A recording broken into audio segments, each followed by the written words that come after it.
You're listening to Were You Still Talking?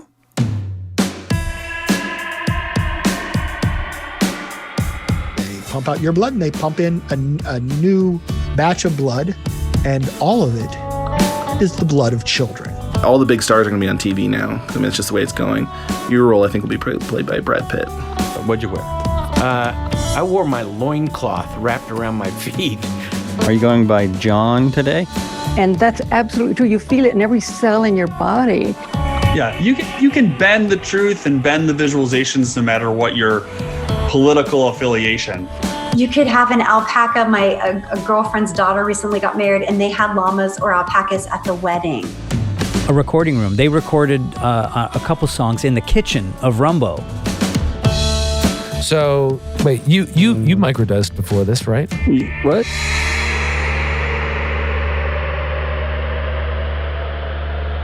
Hey, welcome back. This is Were You Still Talking? And this is Joel Albrecht once again. And I'm still on the Zoom, although I hope to have people back in the studio very soon.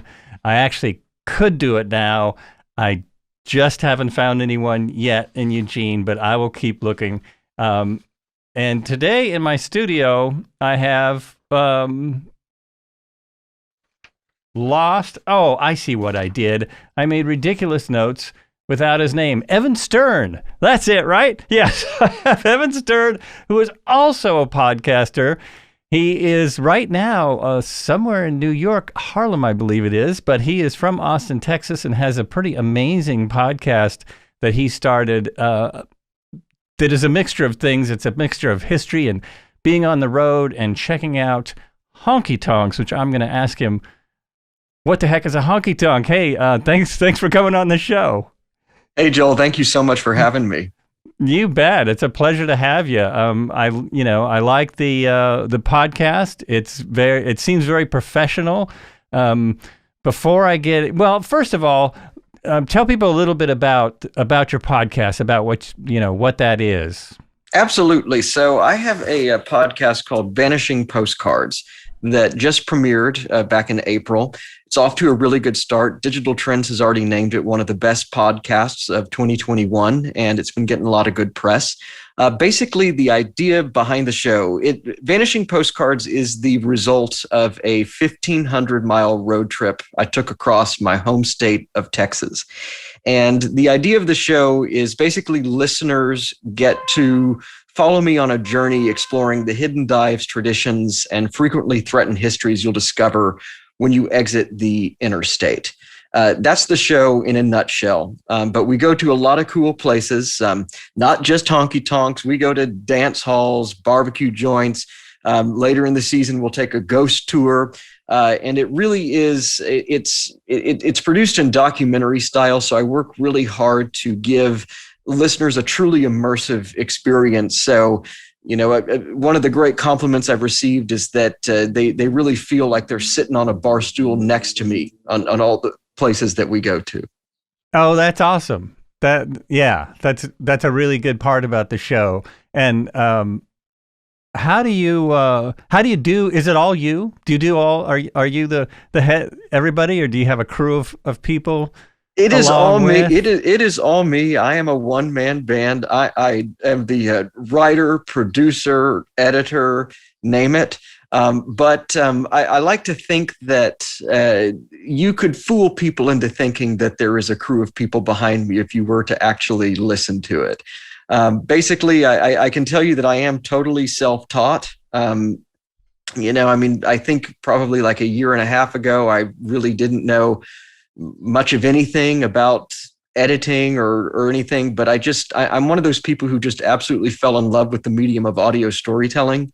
Mm-hmm. And I know what I like in a podcast. And I discovered early on that in order to put together the kind of show that I wanted to do, I really needed to teach myself how to do it all.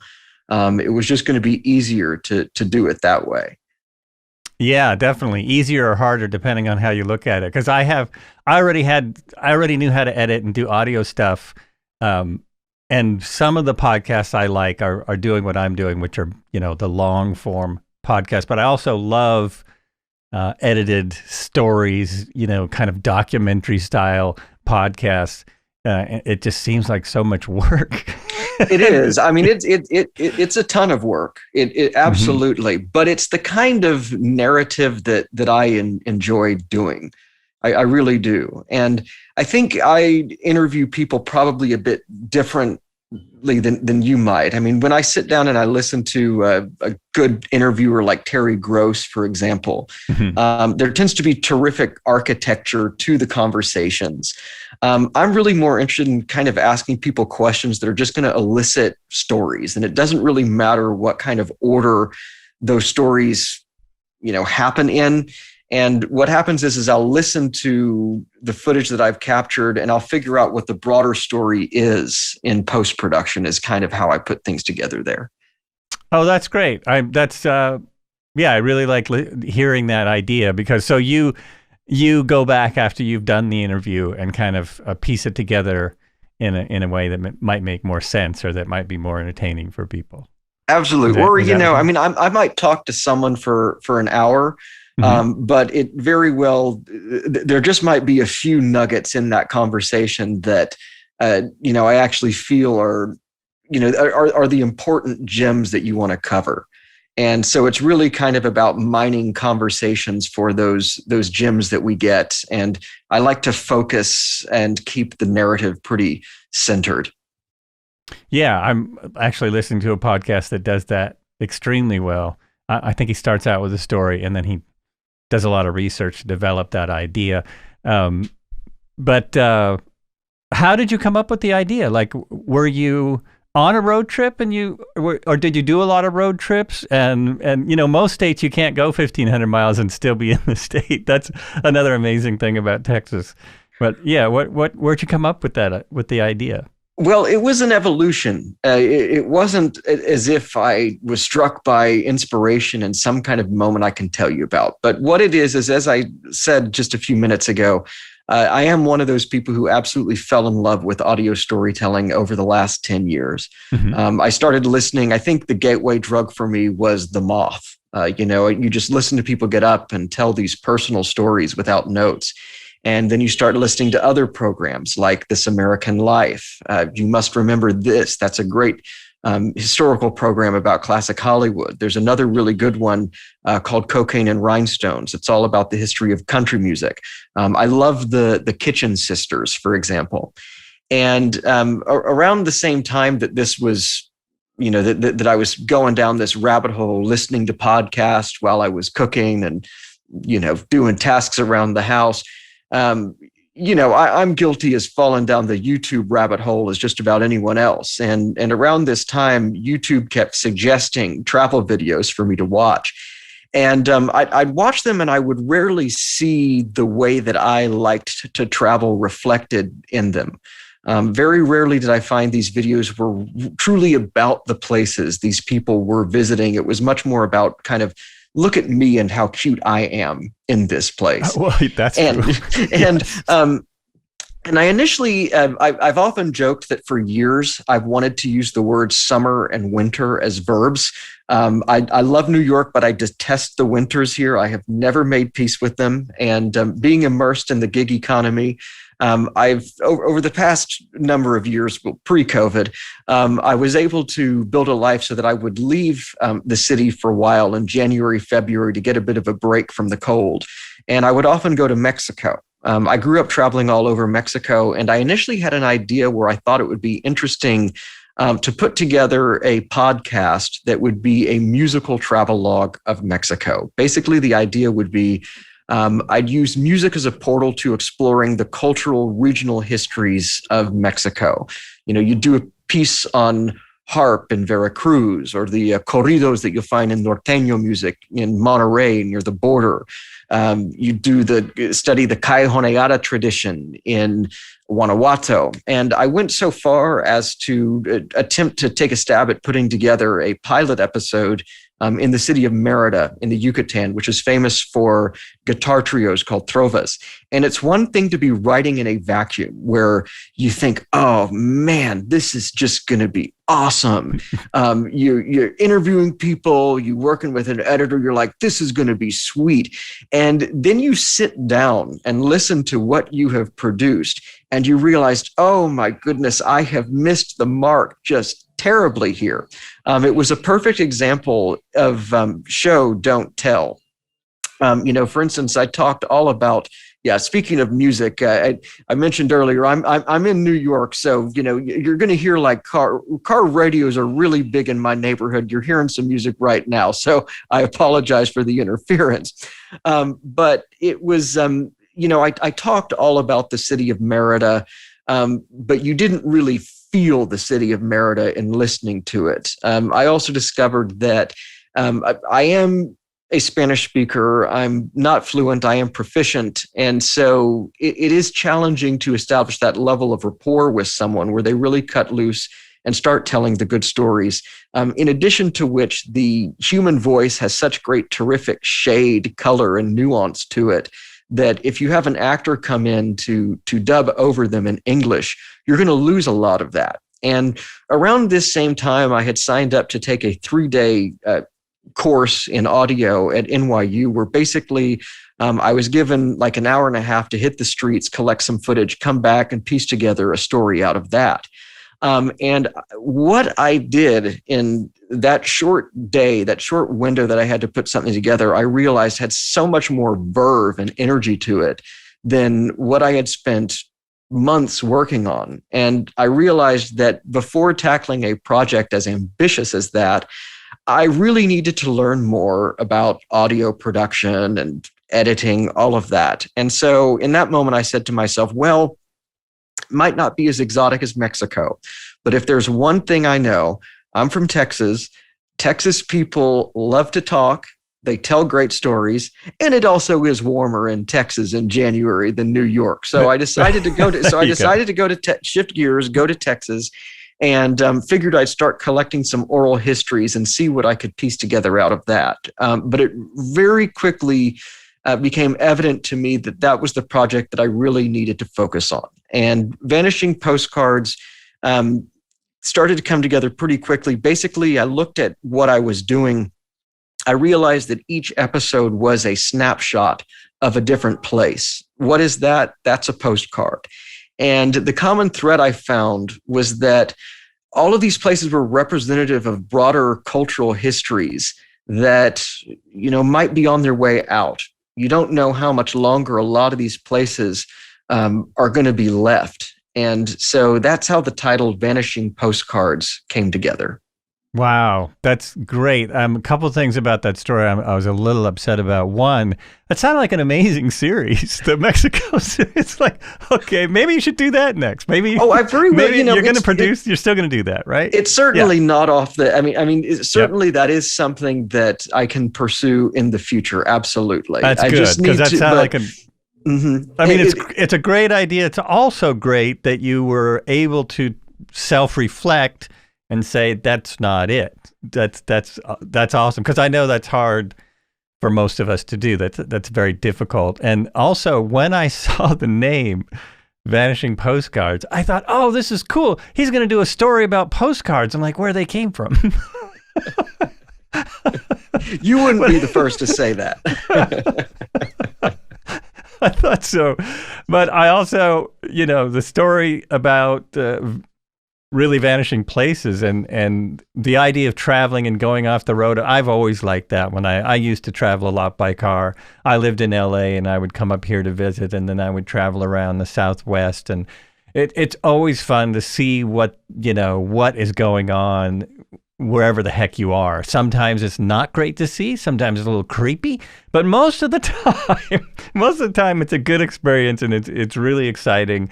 And it's really fun. So I really love the idea, and it seems like a better way to get to know, the history of these the honky tonks. Is that the right term? Well, yeah. So that's, one. I went to one honky tonk in the series. Basically, It was kind of like each episode kind of. I would say, okay, well, I covered this. What do I need to cover next? And so the very first episode that I did. Centered on a dive bar in Austin called the Dry Creek Cafe. It was opened in 1953.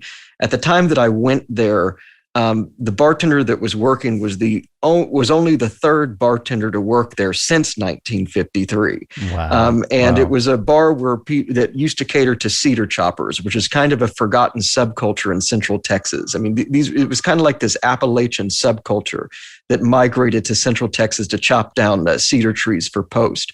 And so I figured, okay, well, I've done a dive bar. What else can I do? What is unique around here? And I thought, well, let me find a dance hall.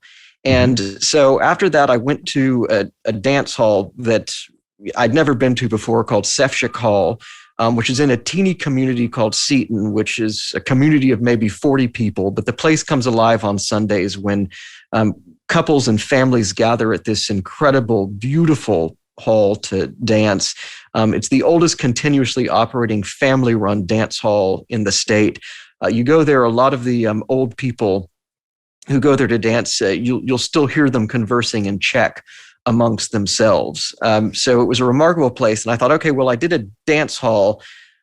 What is the difference between a dance hall and a honky tonk? And I figured, well, let me go find a honky tonk. And when people ask me what the difference is between a dance hall and a honky tonk, I say, well, a dance hall, that's where you take your family. A honky tonk, that's where you take your date. Honky tonks are a big difference. Lot wilder, more drinking happens. You might see a bar fight happen at a honky tonk, but that's part of what the charm and experience is. And I was very fortunate. I began work on this project back in January, February of 2020. So the early episodes that you will hear in the series were done pre-COVID. So it was very much a different world. And COVID certainly changed a lot of what I could do with the series. I had to initially, with a lot of the places I go in the series, I was really just kind of walking into these places unannounced with a microphone, where I would just start talking to people. Really, the first several places I went to, they had no idea I was going to show up. Considering the pandemic for safety precautions, I mean, that changed everything. And I also, so many of the places I initially was going to, your bars, dance halls, honky tonks, I mean, they weren't in operation. So I had to think creatively and outside the box, the kind of places that I could visit. But I don't believe that the quality suffered. In fact, I think in many ways it actually improved because it forced me to do much more in the way of pre-reporting and research. And as a result, there's just a great diversity of places that we visit in the series because of that. Oh, that's great. That's great. And I didn't really realize that you would just show up. I just assumed that, you would talk to somebody before going there. That's pretty awesome that you just show up and start talking to people, and that people will talk to you. That's great. Absolutely. Well, I did find that people were just so interested and eager to share their stories. I mean, there definitely were a few no's, but for the most part, I found that people were grateful to see that someone had taken an interest. And for the most part, I found that I was always much more nervous asking the questions than they were answering them. That's really, I find that as well. I can completely relate to that. I somehow get nervous asking people to be on the show and start asking them questions. That's why it's good to have folks like yourself who answer most of the questions before I ask them, because I had several things I wanted to ask you about, but you've already covered it. You've already completely covered it. So what have you learned from making this show? Like, from going to these places, talking to these people, has it brought up stuff about yourself that you really didn't know before, or learned some lessons? Well, I mean, what I will say is that, as I kind of said, it wasn't long ago. This is all so new to me. Mm-hmm. And I remember the first time, someone started talking through editing and whatnot, I thought, oh, I'm going to have to find someone else to do that. And then I realized very quickly, no, because of what my vision is for this show, I have to do that. Each episode is a complete leap of faith, and I really am diving into the unknown with each episode in many ways. But it really and truly is a terrific accomplishment. So, and when I do look at my body of work, I do believe in many ways this probably is the best project I have produced. So in terms of myself, that I have been able to do this is something that I do take great pride in.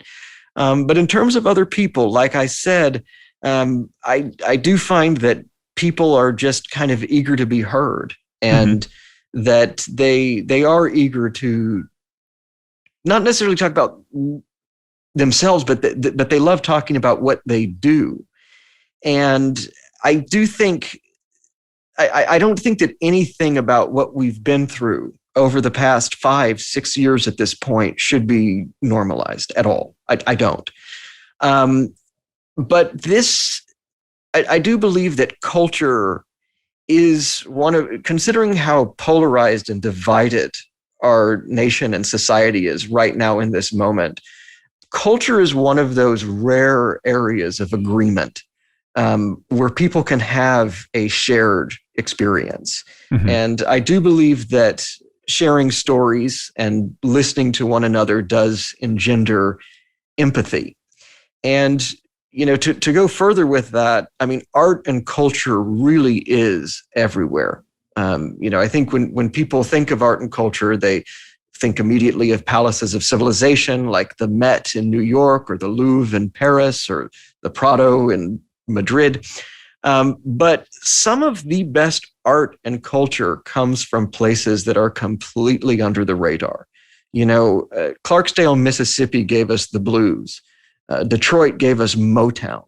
And it really is worth getting off the beaten path and, just kind of looking in places that people often ignore, because you just never know what you're going to discover in these places.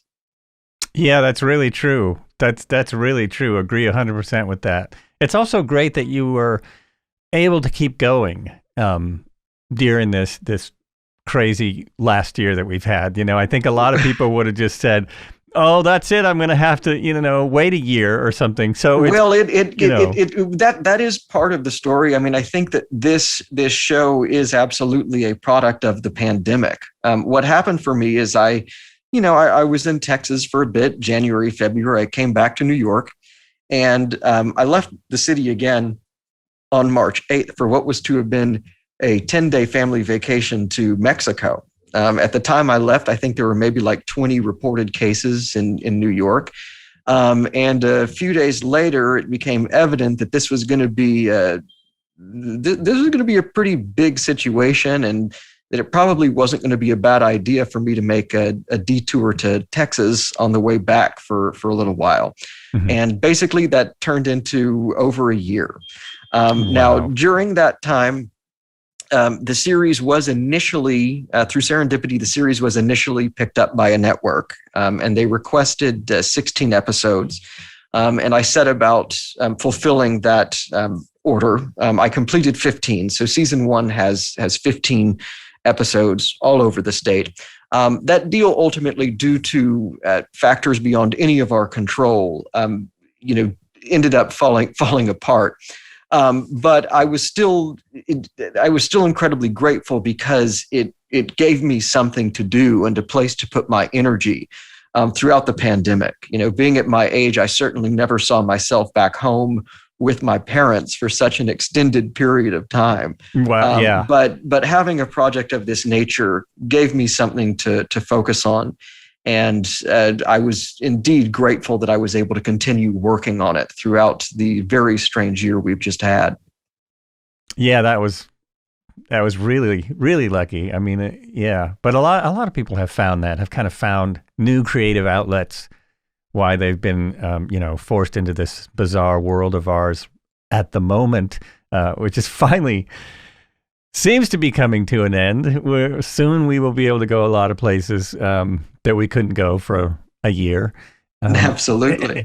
Including the Louvre, and a couple of those places you mentioned are just reopening if you have a card, which is interesting. But yeah, absolutely amazing. I had the same experience. I was about to get on a plane to go on a vacation, and it's like, I don't know, should we go? And then by a day later, it's like, nope, nobody's going anywhere. That's it. Not doing this. Not doing it.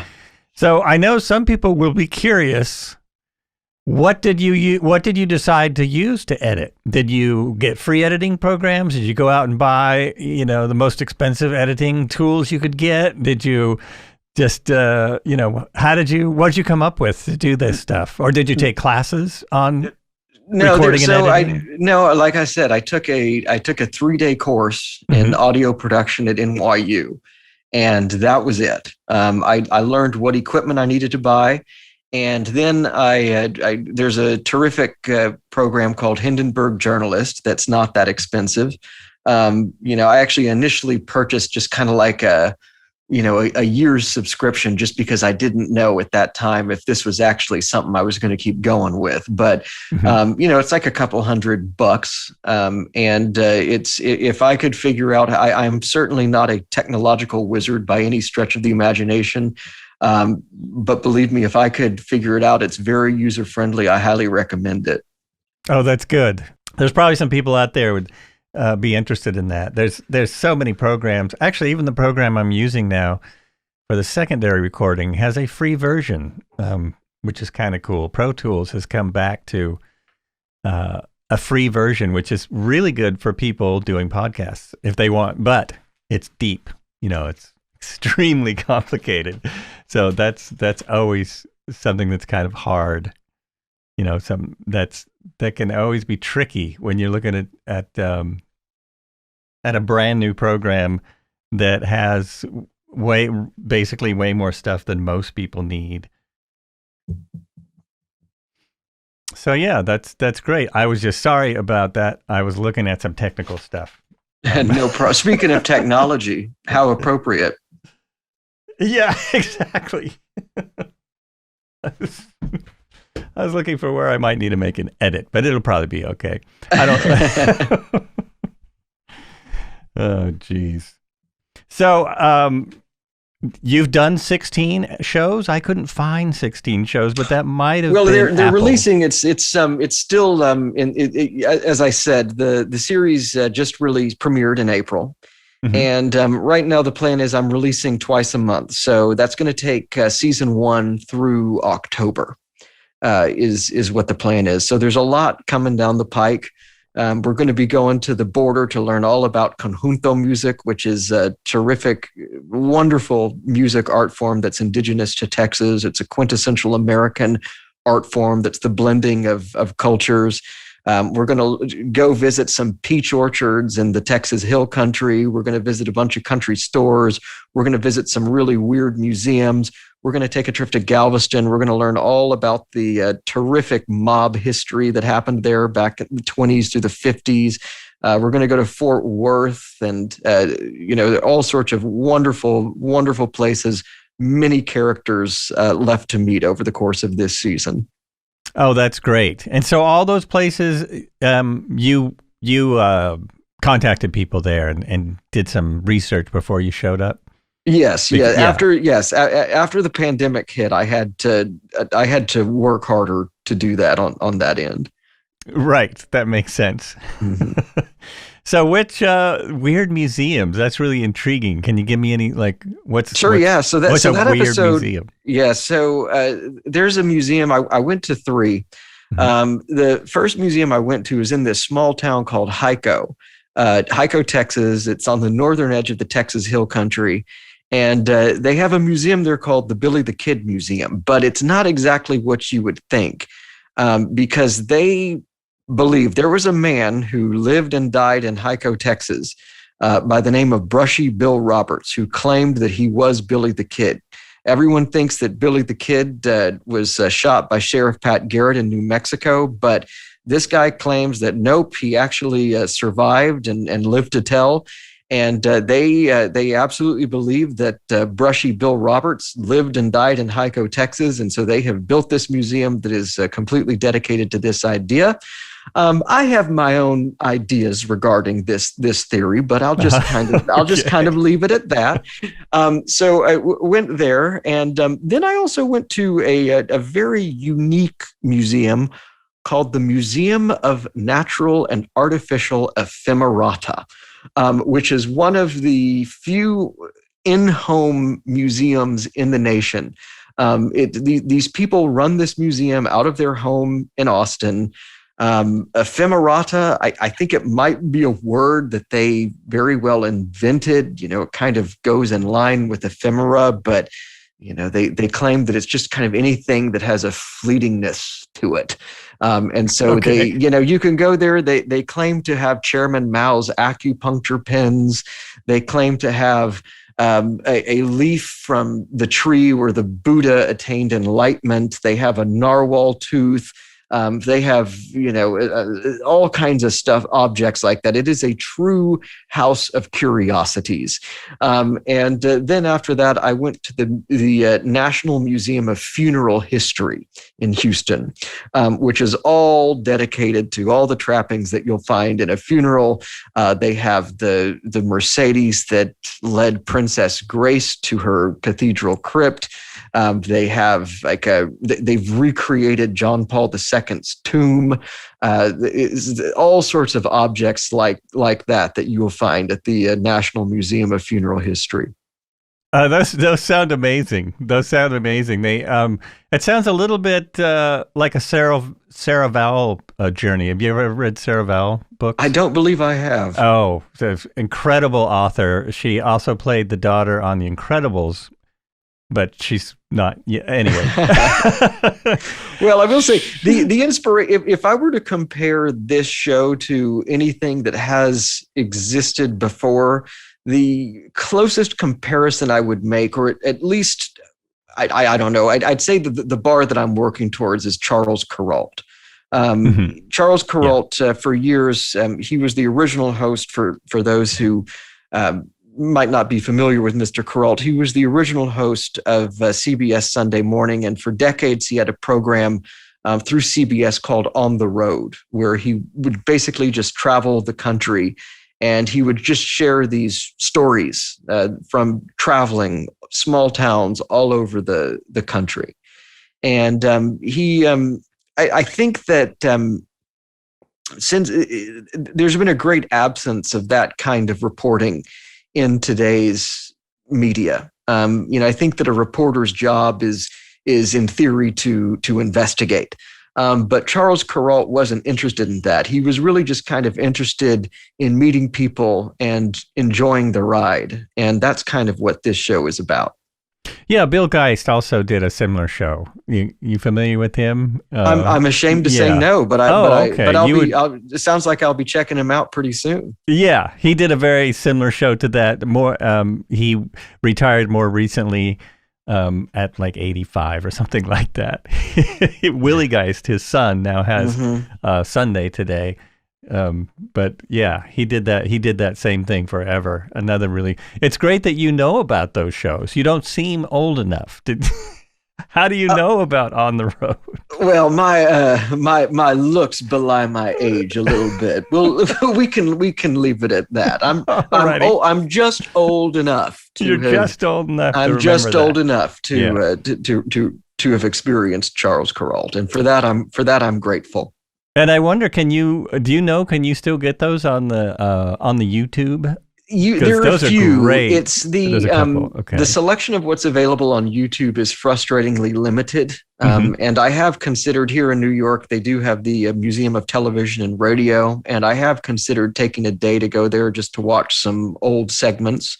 But he really, in addition to just being gifted as a traveler and interviewer, he really was a terrific writer in the way that he wove those stories together. And I greatly admire his work. And often I find myself working on this show asking, well, what would Charles Kuralt do? And I think he always just had great respect for the people that he was speaking with. And you could sense that reverence and respect in just about everything that he did. So if I ever find myself tempted to comment or inject my own opinions or ideas, I really find myself, stepping back and resisting that. Oh, that's great. I should get better at that. I'm going with the new school of, you've got to put your opinion on everything, which is something that was so great about Charles Kuralt. I agree. He had such a love of the story, and he was so good at telling it and finding different places that no one knew about, which is what you're doing. It's the same idea. It's really great. Yeah. And believe me, I have very strong opinions and I'm not shy about sharing them, but you have to ask what best serves the story at hand. And in this case, I think it's best to kind of let the subjects, I want the light on the subjects more than I want the light on myself. Yeah, I'm getting more and more that way with my own show, with my own little podcast. It's far more interesting when the other person is talking. And that's what I've always thought. And it's true with those shows too. Absolutely. So you have, are you already writing the next series, the next season? Well, I definitely have ideas and I'm doing a little bit of research as we speak. Basically, the reason that this was able to come together the way that it did is because I had the time and resources to essentially make it a full-time job, because that is how much work this takes. And so I am working towards monetization and finding ways to get funding, but I am committed to finding a way to make a second season happen, absolutely. And the goal is to expand the map beyond Texas. I always will come back to Texas because I think that Texas is a fantastic, beautiful, rich landscape. I could make 50 seasons in Texas alone. But I really do want to expand the map. And my goal for season 2 is I would very much like to drive the old Route 66 from Oklahoma to California and collect oral histories and stories along the way. I'd love, for instance, to do a piece in Bakersfield, California, where you study the Bakersfield sound and the culture that emerged from the migration from Oklahoma to California. I'd love to do a piece on Graham Parsons out in Joshua Tree. There's no limit to what I would love to do for a season that would take me further westward. And looking towards seasons ahead as well, I would love to go to Mississippi. Mississippi, I like to think of as the Ireland of the United States. It's a place where the past is always invading the present. The history there is very turbulent, but it's also a place that has produced the most incredible canon of literary giants.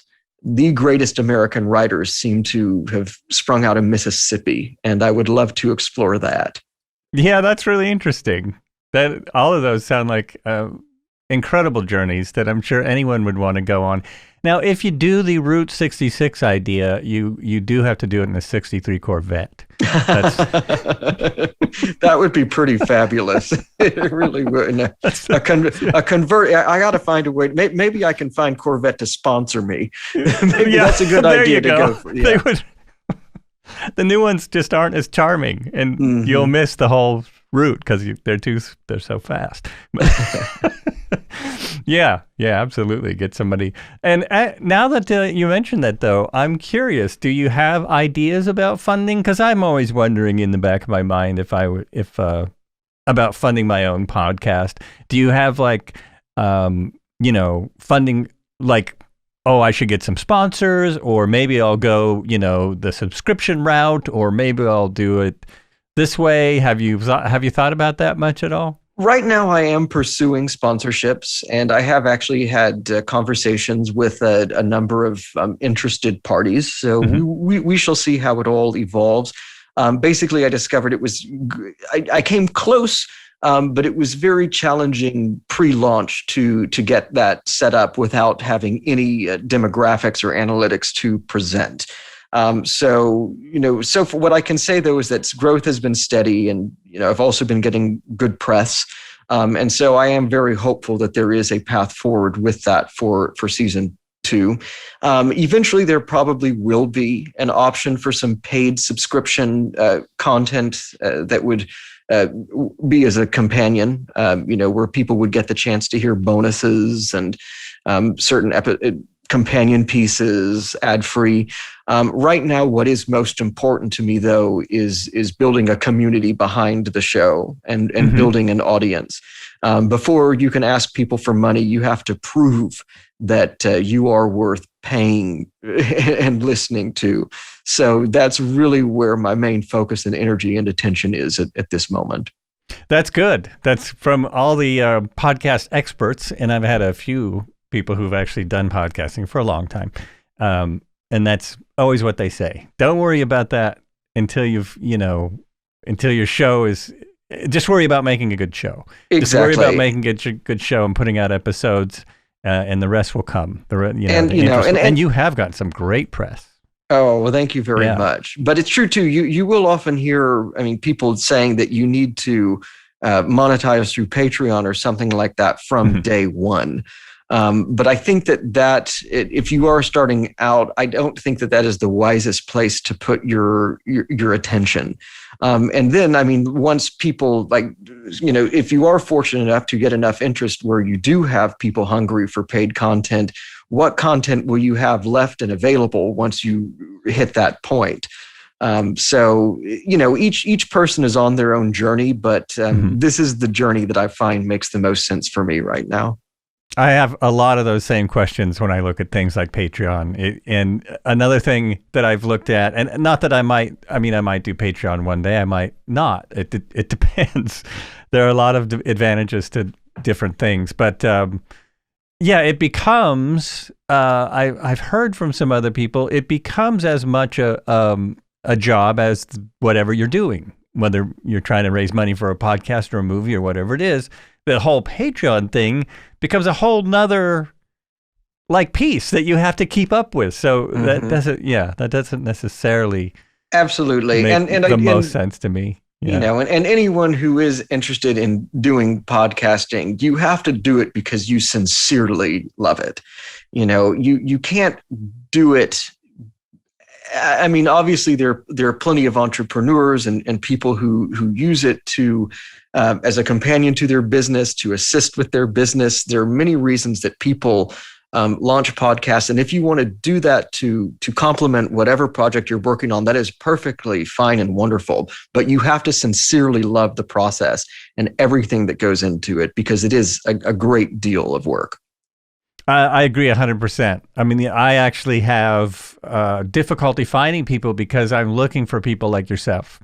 I'm not really looking for the person who's wanting to promote their widget business or their real estate or whatever it is. That's not interesting to me. I'd rather hear stories and you're actually telling stories about stories, which is I'm far more interested in that. So it's one of the reasons it's starting to get difficult to find guests, but they're always out there. There's more and more people all the time.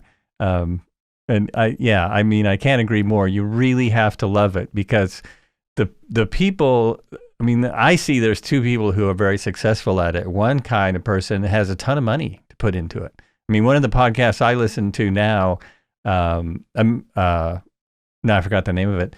It's eluding me. Revisionist History. This is an incredibly produced podcast.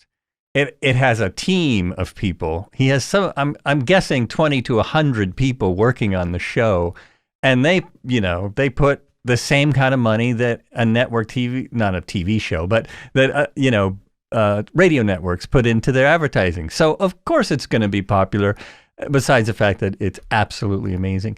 But there's stories, other stories about people like ourselves who started out on their own and did quite well just because they really are interested in their subject and are, and love the whole podcast idea. Some of the people who've been in the business the longest really started out because they love it, and they must still love it. There's one particular podcaster who's incredibly popular, supposedly just got hundreds of millions of dollars to switch his network, And it's like, he has no reason to keep podcasting other than he loves it, right? I mean, if he didn't love what he was doing, there's just no reason there's how many more cars can he add to his collection? So I agree 100%. The love of doing it is got to be the main force. And yeah. And so where can people find more information about your podcast and more information and the podcast? So absolutely. So, I mean, assuming since I'm talking on a podcast right now, if you're listening to this podcast at whatever you're listening to this podcast on, I guarantee you, if you search Vanishing Postcards, you'll be able to find it. We're on Apple, Spotify, Google, wherever you get your podcast, you're going to be able to find Vanishing Postcards. But if you're interested in seeing pictures and some companion information, please check out our Instagram account. You can search Vanishing Postcards. Our handle is vanishing_postcards. We also do have a website, which is vanishingpostcards.com. All right. That's an easy one. That's a really easy one. And if you want to see us talking instead of just listening to us, this is on YouTube, but I know most of the people will be listening to it on all of the regular podcast places. So listen, it's really been great having you on the show. This has been nice. This has been a great conversation. The honor has been mine. Thank you so much for your interest. Thank you for having me. You're so welcome. And you've been listening to Were You Still Talking? This is Joel Albrecht, and my guest today has been Evan Stern, who has his own podcast. Oh no, I forgot the name. Vanishing Postcards. Looking at my notes, cheat. Vanishing Postcards, an excellent podcast. It's a journey right now through Texas and places that might disappear soon. Really worth listening to. It's the opposite of what you've just heard. It's edited and stuff. All right, thanks for listening. And as I always say, be good to each other and be good to yourselves. And there it is. All right. Terrific. Well, thank you so much. That was fun. It was. I really liked hearing your journey. Thank you. All the stuff you're doing. Mm-hmm. It's great. Yeah. Fantastic. And so how long have you been doing this? I know you have an impressive number of episodes. What got you into doing this? This will be